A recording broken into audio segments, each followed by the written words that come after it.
All right, so I'm gonna pull the mystery self-tapper out of the bottom of the gas tank here. Maybe figure out why it's there, and I'm gonna drain whatever's out of the gas, still in the gas tank. It smells pretty horrific. Nothing near as bad as that other 280 we messed with, depending on when this video comes out. But it's a whole lot of not good here. So hopefully it's no more than this thing will hold. Otherwise I'll have to, I guess, figure something out. All right, well, the car's just kind of peeing into the pan there. I'm not sure how long that's gonna take to finish. Not sure if it's supposed to have this there or if that's a factory thing.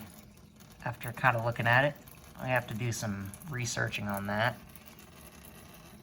But you can tell by the color, it's not good in there. All right, I just undid those two nuts at the front to get it off. And credit where credit's due. I mean, these cars have some really interesting things. And I mean, I'm not a fan of a lot of the engineering because a lot of it seems to be more complicated than it's worth, but they have some cool stuff going on. And I mean, like, just how this sending unit's put together. So it has two sending units on it. This is the main gauge, and then this little one down here is for when it reads past a quarter of a tank, which you really don't want to be running it that low to begin with, but you know, anyways. And then I'm assuming it has a fuel light maybe, and that's what that guy is. So another funny thing is I kept smelling fumes in the car while working on it and whatnot, and I just figured it was coming out of the, you know, open fuel lines. But no, someone's had this off before, and the O-ring's folded in right here, and it's not supposed to be. I mean, you can see it should just fit in that groove and be a circle, and it's not. So that's been out before for sure and was not put back in right. It's probably just sloshing gas into the car. But yeah, I mean, look at how the pickup thing, like that's not even a sock like on most things. I mean, it's a purpose-built piece. Just super cool. Try not to break it. And so then we go to the gas tank.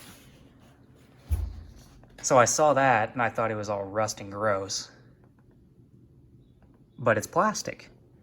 It doesn't have baffles in it, but it has this fancy, whatever, anti-slosh fuel supply doodad, which is cool. And it's got some debris in it, you can see, but overall,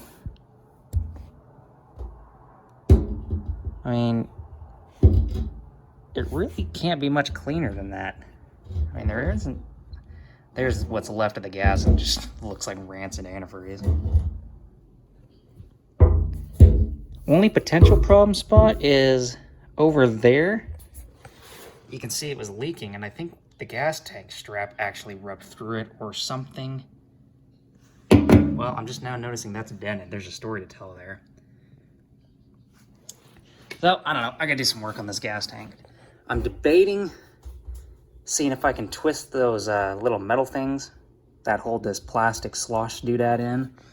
And, I mean, the slosh doodad isn't coming out of the tank. I mean, that was put in the tank, and then the halves of the tank were welded together. But I'm gonna see if I can't slide that around and maybe knock out that dent and knock out the dent on the bottom of the tank, because those really bug me looking at them.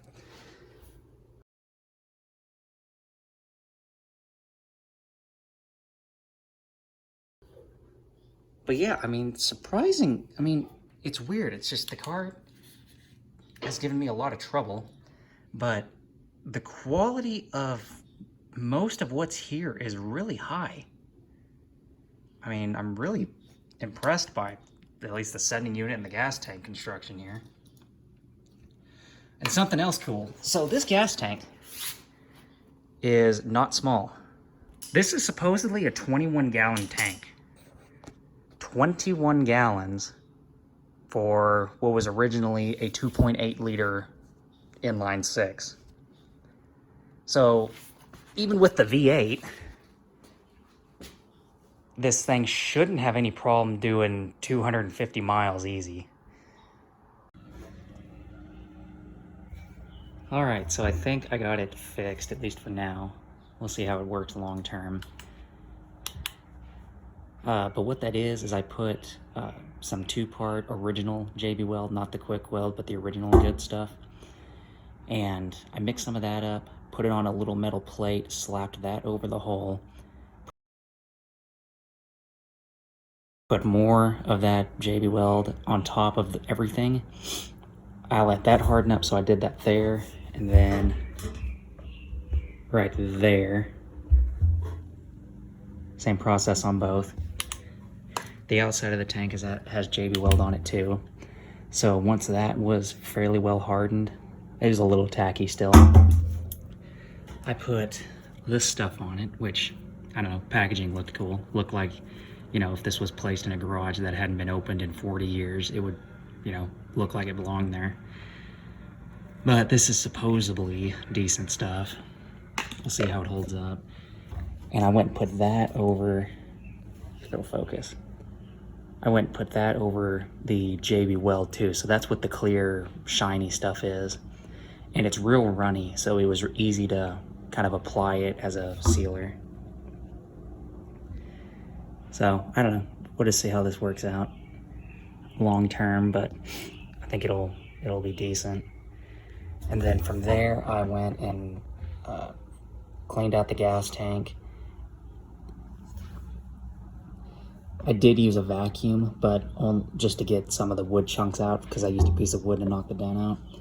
But I wouldn't recommend doing that, or at least be careful doing that, just because all that gas vapor is running through that vacuum. But this had been sitting, I wiped all the gas out of it and drained it a week or two ago, and it's just been, I even had a fan blowing air through this thing for several hours.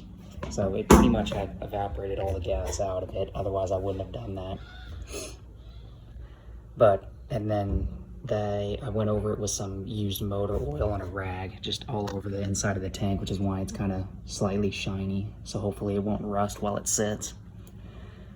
But one thing to be aware of is when I dropped this gas tank and it still had, you know, maybe a half gallon of gas still in it, that tank at that point was more dangerous than it would have been if it was completely full of gas. Because, okay, assume you have the filler neck blocked there. If this thing was completely full of gas and you brought a match near the top of it here, you know, completely full of gas, all it's gonna do is light off that very top layer of gas. Nothing else is gonna happen. There's gonna be no, you know, Hollywood explosion, right? Now, you put a gallon of gas down in there and you hold a match over the top of it, then it's gonna be like a cannon when it goes off. That's because the liquid gas isn't what burns, it's the vapor that burns. So whenever you have a tank that's partially filled, you have a whole bunch of vapor in there as it's just naturally evaporating, and you have a bunch of air in there, and you have a enclosed space that those two things are in. And so that's where you can end up in trouble. So that's why I didn't want to weld on it. Even if I had it all cleaned out, filled it up with water, whatever, I didn't want to weld on it. Not interested. So that's why we're trying this to see how this works, and if it doesn't work, then I'll have to find someone to weld on it. All right, the O-ring is actually in place this time.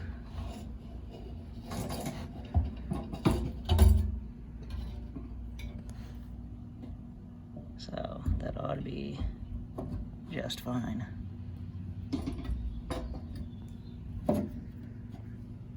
Good deal.